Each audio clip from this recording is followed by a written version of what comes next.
अस्सलाम वालेकुम। आज हम आपको दिखाएंगे कंप्लीट ईआरपी मैनेजमेंट सॉफ्टवेयर। किसी भी किस्म का आपका बिजनेस है, इंडस्ट्री है, फैक्ट्री है, जिसमें आपको complete manufacturing, production, inventory control, finance management, accounts, balance sheet, trial balance, income statement, तमाम तरह चीज़ें यानी एक बिज़नेस को मैनेज करने के लिए ईआरपी सिस्टम की ज़रूरत होती है, जो आज हम आपको दिखाएंगे आज की वीडियो में।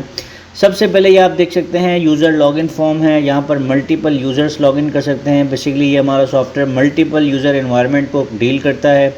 आप एडमिन के अलग एक्सेस होगा, यूज़र्स को आप परमिशन दे सकते हैं कि वो कोई चीज़ डिलीट ना कर सके, आपके फाइनेंस रिपोर्ट्स वगैरह चेक ना कर सके। यहाँ से इसको हम कंटिन्यू करते हैं एडमिन से। ये आप देख सकते हैं हमारे पास ब्यूटीफुल सा डैशबोर्ड आ रहा है, जिसमें आपके पास यहाँ पे इनसाइट्स भी आ रहे हैं, मंथली सेल्स चार्ट नज़र आ रहा है आपको। यहाँ पर डैशबोर्ड आ रहा है जिसमें cash and bank balances, receivables, payables, यहाँ पर आपके पास कुछ रिपोर्ट्स के शॉर्टकट्स आ रहे हैं। इसको हम सब आगे आपको दिखाते हैं। सबसे पहले मैं आपको एक चीज़ दिखा दूं कि यहाँ पर एडमिनिस्ट्रेशन में आप क्या क्या ऑप्शन हमने दिए हुए हैं। यूज़र लॉगिन्स, आपको एक से ज़्यादा यूज़र्स बनाने हैं, आप यहाँ पे यूज़र्स ऐड कर सकते हैं अपनी मर्ज़ी से। उसके बाद यहाँ पर आप यूज़र राइट्स दे सकते हैं, हर यूज़र को लिमिटेड परमिशन दे सकते हैं। यहाँ पर आप अलाउड नॉट अलाउड करके तमाम तरह ऑप्शंस के परमिशन दे सकते हैं यूज़र्स को। इसके बाद आपके पास देखें पासवर्ड्स का ऑप्शन है, आप अपने यूज़र्स को पासवर्ड अलॉट कर सकते हैं अपनी मर्ज़ी से। यहाँ पर आपके पास जो है वो फाइनेंशियल ईयर का ऑप्शन है, आप मल्टीपल क्लोजिंग ईयर्स बना सकते हैं। कोई कंपनी में 6 महीने में क्लोजिंग करता है, कोई 1 साल में क्लोजिंग करता है, तो यहाँ पर अपनी मर्ज़ी के फाइनेंशियल ईयर्स बना सकते हैं। इसके अलावा हमारे सॉफ्टवेयर में करेंसी सेटिंग भी है, यानी कि आप अगर पाकिस्तान में हैं तो पाकिस्तान की करेंसी यूज़ कर सकते हैं। अगर आप यूएई में हैं, आप सऊदी में, आप किसी भी कंट्री में आप करेंसी अपनी चेंज करके भी यूज़ कर सकते हैं। यहाँ पर आपके पास देख सकते हैं सबसे पहले आता है चार्ट ऑफ अकाउंट्स, जिसमें आपके पास तमाम तरह ऑप्शन आ जाते हैं। आपके cash, bank, customers, advance prepayment, assets, fix asset, expenses, long term investment, आपके जो है वो equity capital, owner drawing account, profit and loss, ये पूरा आपका चार्ट ऑफ अकाउंट आ जाता है। यहाँ पर अपनी मर्ज़ी से कोई चीज़ ऐड करना चाहें, कोई चीज़ डिलीट करना चाहें, आप पूरा चार्ट ऑफ अकाउंट अपनी मर्ज़ी से मैनेज कर सकते हैं। यहाँ पर अपने कस्टमर के अकाउंट मैनेज कर सकते हैं, जिसमें आपके पास कैश कस्टमर, क्रेडिट कस्टमर दोनों ऑप्शन आपको मिल जाते हैं। अगर मुझे क्रेडिट कस्टमर ऐड करना है तो यहाँ पे मैं ऐड करता हूँ। फॉर एग्जांपल मैंने कर दिया अली ट्रेडर, उसका कॉन्टैक्ट पर्सन डिटेल, सब रीजन, उसका तमाम तरह यानी डेटा डालने के बाद उसको हम सेव कर देते हैं। ये आपके पास कस्टमर लिस्ट में ऐड हो जाता है। इसी तरीके से आपके पास वेंडर्स जिनसे आप स्टॉक परचेस करते हैं, उनका पूरा आपके पास यहाँ पर अकाउंट बन जाता है। फॉर एग्जाम्पल हमने कर दिया समद टेक्सटाइल, जिनसे आप रॉ मटेरियल परचेस करते हैं या कोई भी आइटम परचेस करते हैं, या आपके वेंडर्स के अकाउंट यहाँ पे आप ओपन कर सकते हैं। इसके बाद आपके पास यहाँ पे आ जाता है बैंक अकाउंट्स। आप मल्टीपल बैंक अकाउंट ऐड कर सकते हैं, जिसमें आपकी पेमेंट्स, जिससे आप पेमेंट दे रहे हैं, जिससे आप पेमेंट ले रहे हैं, वो आप यहाँ पे अपने बैंक अकाउंट ओपन कर देंगे। जैसे हमने कर दिया मीज़ान बैंक, यहाँ पर आप अपना ब्रांच डाल देंगे। अकाउंट टाइटल मैंने डाल दिया फॉर एग्जाम्पल मिस्टर दानिश। यहाँ पर आपका जो है वो अकाउंट नंबर आ जाएगा, तो ये आपका मीज़ान बैंक का अकाउंट क्रिएट हो जाएगा। इस तरीके से जितनी भी आप बैंक्स ओपन करना चाहें अपनी मर्ज़ी से अपनी बैंक्स ओपन कर सकते हैं। अकाउंट ओपनिंग बैलेंसेज में आप तमाम बैलेंसेज डाल सकते हैं। जैसे कैश इन हैंड में मेरे पास 50,000 रुपये पड़े हुए, मैंने 50,000 रुपये डाल दिए। मीज़ान बैंक में मैंने बता दिया मेरे पास 50,000 रुपये पड़े हुए, लाख रुपये पड़े हुए, मैंने यहाँ पे मीज़ान बैंक में लाख रुपये डाल दिए। अब समद है मेरा वेंडर, इसको मुझे देने हैं 40,000 रुपये, मैंने उसको पेबल में डाल दिया। इसी तरह अली मेरा कस्टमर है, उससे मुझे लेने हैं 10,000 रुपये, तो मैंने 10,000 रुपये डाल दी। यानी इस तरीके से आप अपने तमाम तरह ओपनिंग बैलेंसेस भी हमारे सॉफ्टवेयर में डाल सकते हैं। इसके बाद यहाँ पर आप आ जाते हैं ऑप्शन में चार्ट ऑफ इन्वेंट्री। आप अपनी इन्वेंट्री को मैनेज करना चाहें, अपनी पूरी इन्वेंट्री मैनेज कर सकते हैं, जिसमें आप बता देंगे। अब फॉर एग्जांपल हमने बता दिया कि हम जो है वो डील करते हैं मशीन के पार्ट्स में, तो हमने मेन कैटेगरी में बता दिया मशीन। इसके बाद हमने सब कैटेगरी में बता दिया, आइटम का नाम दे दिया हमने for example car machine for example. इसके बाद यहाँ पे कैटेगरी बनाने के बाद यहाँ पे आपने डायरेक्ट आइटम ऐड करना है, मैंने कर दिया मशीन। अब देखें आइटम जब मैं ऐड करता हूँ तो इस तरीके से आता है कार मशीन, प्लस उसके आगे मैंने उसका मॉडल नंबर वगैरह डालना है वो डाल दूँगा।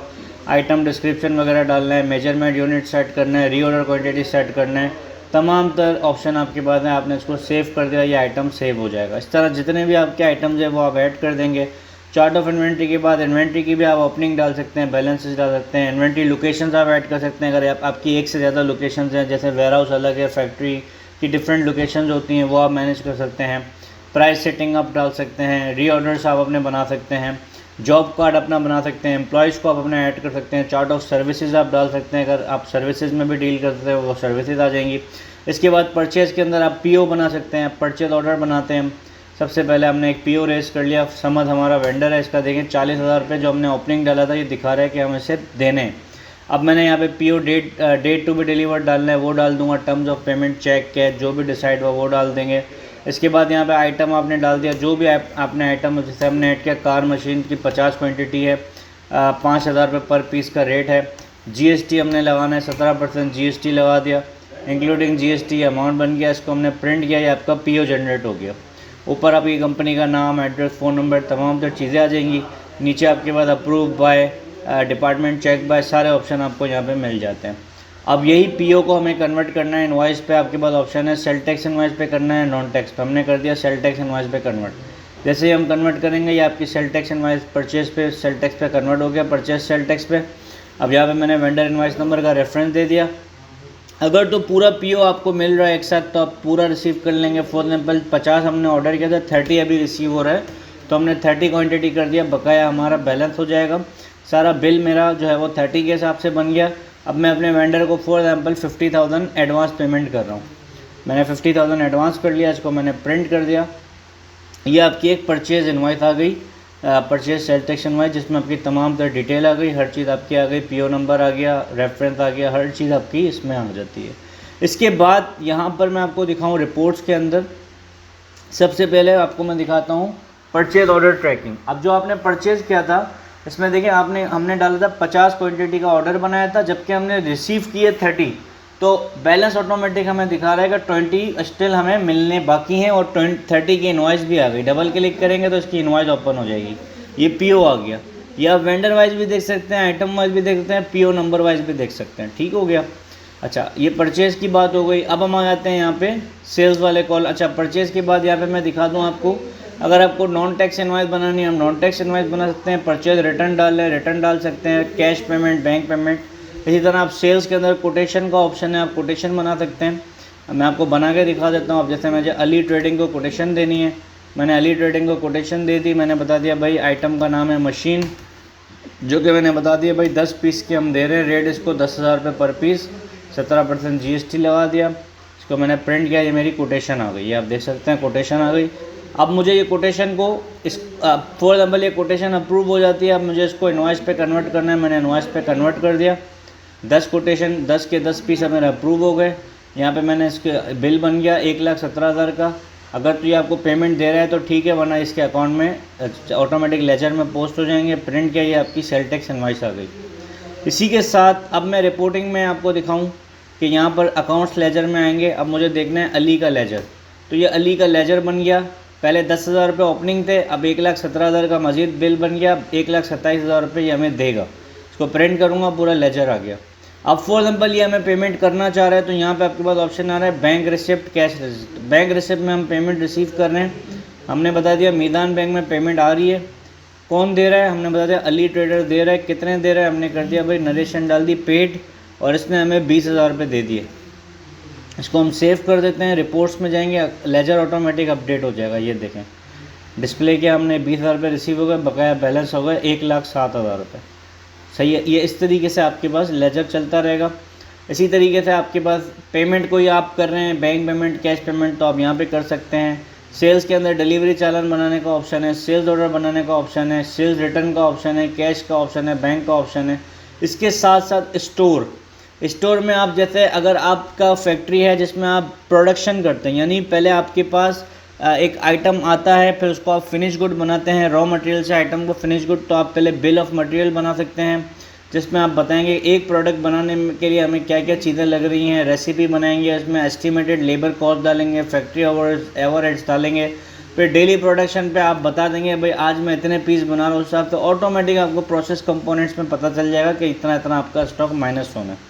तो ये पूरा प्रोडक्शन का मॉड्यूल है। इन्वेंट्री ट्रांसफ़र का मॉड्यूल है, डिफरेंट लोकेशन पर इन्वेंट्री ट्रांसफ़र। अगर कोई डैमेज हो जाता है, आइटम एक्सपायर हो जाता है, तो add inventory adjustment, reduce inventory adjustment आपको मिल जाता है। यहाँ पे inward gate passes, outward gate passes के ऑप्शन मिल जाते हैं। परचेज रिक्वेजिशन देनी है वो आपको मिल जाता है। एडजस्टमेंट, जनरल वाउचर जिसमें डबल एंट्री सिस्टम हम कहते हैं, वो आपको यहाँ पे मिल जाता है।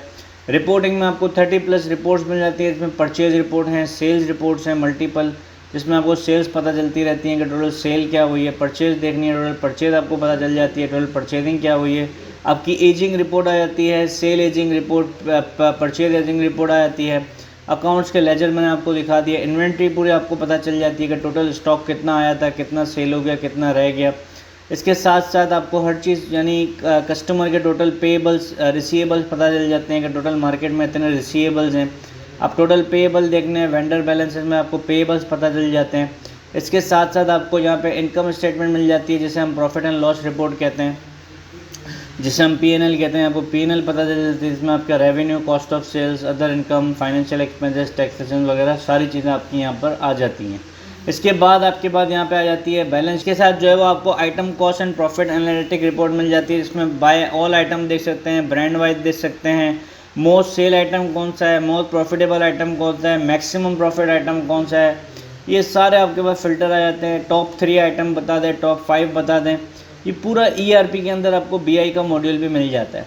तो ये कंप्लीट हमारा सॉफ्टवेयर है, ERP मैनेजमेंट सिस्टम है, बहुत ही ब्यूटीफुल है, हर बिजनेस में इम्प्लीमेंट हो सकता है। अगर आपको हमारा सॉफ्टवेयर पसंद आ रहा है, आज ही हमसे रब्ता कीजिए। Thank you so much. अल्लाह हाफ़िज़।